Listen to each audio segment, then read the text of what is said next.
நம் தேவனாகிய இயேசு கிறிஸ்துவினால் உங்களுக்கு கிருபையும் சமாதானமும் சந்தோஷமும் உண்டாவதாக. இன்றைக்கு ஒரு தலைப்பின் கீழாக வேத பகுதிகளை பார்க்க போறோம். அந்த தலைப்பானது, நீ தேவனிடத்தில் கிருபை பெற்றாய். இந்த வார்த்தைகளை தேவதூதன் மரியாள் இடத்துல சொல்வத லூக்கா 1:30 பார்க்கிறோம். அந்தபடியாக மரியாள் தேவனிடத்துல கிருபை பெற்றிருக்கிறாங்க. எதற்காக? மேசியாவை இந்த உலகத்திற்கு கொண்டு வருகிற தாயாக தேவன் தெரிந்து கொள்ளப்பட்ட பாத்திரமா அவங்க இருக்கிறாங்க. அதனால தூதன் மரியாள் இடத்துல நீ தேவனிடத்தில் கிருபை பெற்றாய்னு சொல்றாரு.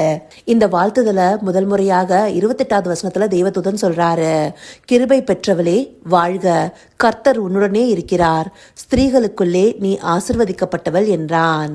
அந்தபடியாக மரியாள் தேவனால தெரிந்து கொள்ளப்பட்ட பாத்திரமா கிருபை பெற்றவர்களாக இருக்கிறாங்க. கர்த்தர் அவங்களோட இருக்கிறாங்கன்னு சொல்லி தேவதூதனும் உறுதிப்படுத்துறாரு.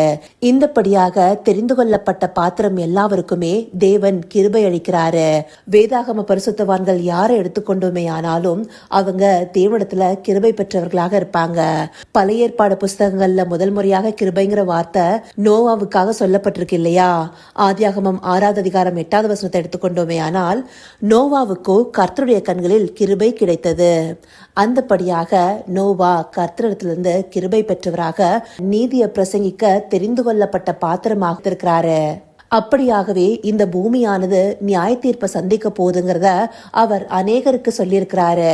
அந்தபடியாக தேவன் இந்த பூமிக்கு ஜலப்பிரளயத்தை அனுப்புவதற்கு முன்பாக நோவா மூலமாக மனம் திரும்புவதற்கு அநேகரை அழைத்திருக்கிறாரு. அதை ஏற்றுக்கொள்ளாம போன அவங்க எல்லாருமே அழிந்து போயிருக்கிறாங்க.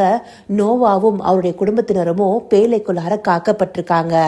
அப்படியாக நோவாவுக்கு கிருபை கிடைத்திருக்கு. அதே போல சோதோம் குமோராவுக்கு அழிவு நேரிடும் போது லோத்துக்கு தேவனிடத்திலிருந்து கிருபை கிடைத்திருக்கு இல்லையா? ஆதியாகமம் 19:19 துவக்கத்துல பார்த்தோம்னா, உமது கண்களில் உமது அடியேனுக்கு கிருபை கிடைத்ததேன்னு சொல்லி லோத்து சொல்கிறத நம்மளால பார்க்க முடியுது. அந்தபடியாக அந்த அழிவுக்கு லோத்த தேவன் தப்புவித்து அவருக்கு கிருபை கொடுத்தார் இல்லையா? அந்தபடியாக அவரும் தேவனால தெரிந்து கொள்ளப்பட்ட பாத்திரமாக இருக்கிறாரு.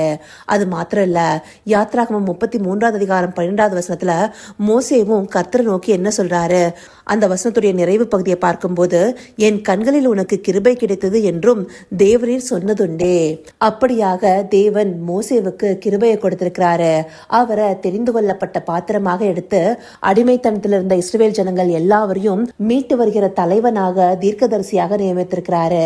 பழைய ஏற்பாடு புஸ்தகங்கள்ல மாத்திரம் இல்ல, புதிய ஏற்பாடை எடுத்துக்கொண்டாலும் தேவன் அநேகரை தெரிந்து கொள்ளப்பட்ட பாத்திரமாக எடுத்து அவர்களுக்கு கிருபையை கொடுத்திருக்கிறாருங்கிறத வசனத்துல நாம பார்க்கிறோம். முக்கியமா பவுலடியார் 1 கொரிந்தியர் 15:10 ஆகிலும் நான் இருக்கிறது தேவ கிருபையினாலே இருக்கிறேன், அவர் எனக்கு அருளிய கிருபை விருதாவாய் இருக்கவில்லை, அவர்கள் எல்லாரிலும் நான் அதிகமாய் பிரயாசப்பட்டேன், ஆகிலும் நான் அல்ல, என்னுடனே இருக்கிற தேவ கிருபையே அப்படி செய்தது. இங்க பவுலடியார் சொன்ன மாதிரி அவர் தேவனிடத்திலிருந்து கிருபை பெற்றிருக்கிறாரு. எதற்காக?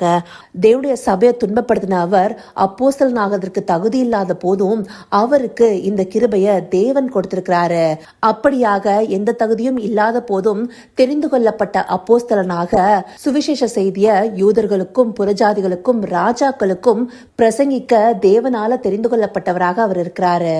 அந்தபடியாக ஒருவர் தேவனால தெரிந்து கொள்ளப்பட்ட பாத்திரமாக தேவனிடத்திலிருந்து கிருபை பெற்றுக் கொள்ளும் போது அவங்க அநேக காரியங்களுக்கு பயன்படுத்தப்படுறாங்க. சொல்ல போனா நாம ஒவ்வொருவருமே தேவனிடத்திலிருந்து கிருபை பெற்றவர்களாக இருக்கிறோம். இந்த உலகத்துல கோடான கோடி மக்கள் வாழ்றாங்க. ஆனா மெய்யான ஜீவனுள்ள தேவனை தெரிந்து கொள்வதற்கு தேவன் நம்மை அழைத்திருக்கிறாரு. அப்படியாக அழைத்து நம்மை ஒரு குறிப்பிட்ட காரியத்துக்காக தெரிந்தெடுத்திருக்கிறாரு. அதாவது ஆங்கிலத்துல chosen one சொல்றோம் இல்லையா? அப்படியாக தெரிந்து கொள்ளப்பட்ட பாத்திரமாய் நமக்கு தன்னுடைய கிருபையை கொடுத்திருக்கிறாரு. அந்த கிருபையை பெற்றுக்கொண்டு நாம சும்மா இருக்கலாமா? நாம தேவனால எதற்காக தெரிந்து கொள்ளப்பட்டோமோ அந்த காரியத்தை நிறைவேற்றி முடிக்கணும் இல்லையா? அந்த ஆர்வம் நம்ம ஒவ்வொருவரிடத்திலும் காணப்படணும். அப்படியாக நாம காணப்படுவதே தேவனுடைய விருப்பமா இருக்கு. அதற்காகவே இந்த பகுதியை நமக்கு காண்பிச்சிருக்கிறாரு. இதை அறிந்து கொண்டு தேவனால தெரிந்து கொள்ளப்பட்ட பாத்திரமா அவர் நமக்கு நியமித்த பணிய செய்து முடிக்கிறதுக்கான கிருபையை பெற்றுக்கொள்ள அவரை நோக்கி பார்ப்போமா? கர்த்தாவே, தேவாதி தேவனே, உமக்கே இந்த வேலையில் நன்றி செலுத்துகிறோம் ராஜா. அப்பா, நாங்கள் ஒவ்வொருவரும் தேவனிடத்திலிருந்து கிருபை பெற்றிருக்கிறோங்கிறத இந்த வார்த்தைகள் மூலமாக எங்களுக்கு காண்பிச்சிருக்கீங்க தகப்பனே. அப்படியாய் தேவரீர் எங்களை எதற்காக தெரிந்து கொண்டீங்களோ அதை நிறைவேற்றி முடிக்கக்கூடிய கிருபையும் திராணியும் தேவரீர் எங்களுக்கு தந்தரலுங்கப்பா. ஆம் தகப்பனே, எங்கள் ஓட்டத்தை நாங்கள் விருதாவாய் ஓடாத படிக்க தேவரீர் எங்களுக்கு கிருபையை தந்தரலி.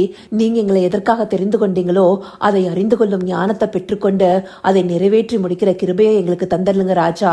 அப்படியே நீங்க எங்களை நடத்த போகிற தயவிற்காய் நன்றி. சகலவித துதி மகிமை கனம் யாவும் ஒருவருக்கே செலுத்துகிறோம். இயேசு கிறிஸ்துவின் மூலமாய் வேண்டிக் கொள்கிறேன் பிதாவே. ஆமேன், ஆமேன்.